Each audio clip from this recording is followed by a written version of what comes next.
खुलुमबाय गोजोन फुंबिलिनि गासैबो बड'लेण्ड बुब्लिनि अनसायगिरिफोरखौ बरायग्रोबाय। दिनै 6 डिसेम्बर सनिबारनि फान्जामुथिखौ फरायथिनो लादों आं उदांस्रि मुसाहारिया। फान्जामुथिनि गिबियाव दं मेष राशि। नोंथाङा मानिबा आनजादफोर होदोंब्ला उथ्रिसार जानो हागोन, मोजां सान। बृष राशि। गोसोनि साननाय हनायफोरा फैमाल थांगोन, गोसोखौ जोबोरैनो दुखु मोनगोन। मिथुन राशि।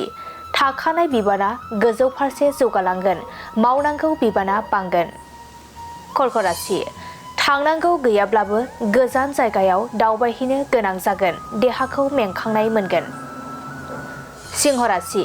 नोंथांनि आद्रा जानानै थानाय खामानिफोरा जाफुंसारगोन, गोसोखौ सान्थि मोनगोन। कन्या राशि। आखायाव थानाय रांखावरिफोरा बांलांगोन, धोन आरजिना लानो मोजां सान। तुला राशि। सोरजोंबा नांलायलायनाय जानो हागौ, सुथुर जालायना थागोन। वृश्चिक राशि। नोंथांनि मावनो लानाय हाबायाव हेंथा सोमजिगोन, दुखु दाहाजों साना बारलांगोन। धनु राशि। लोगोथिनि गेजेराव जानाय दावराव दावसिफोरा जोबस्रांगोन, गोरोबलायफिनना थानो हागोन। मकर राशि। गोजान जायगायाव दावबायहैनो खाबु मोननो हागौ, रंजा खुसिनि सान जागोन। कुम्भ राशि। रांखावरिनि गोबां जारलायाव गोग्लैनो हागौ, गोसोखौ लोरबां मोनगोन। मीन राशि। गाज्रि लोगोजों लोगो मोननो हागौ, समाजनि बेरेखा हाबा मावफ्लांगोन।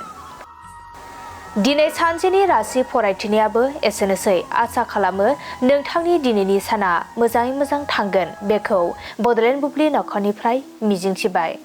गोजोन्थों।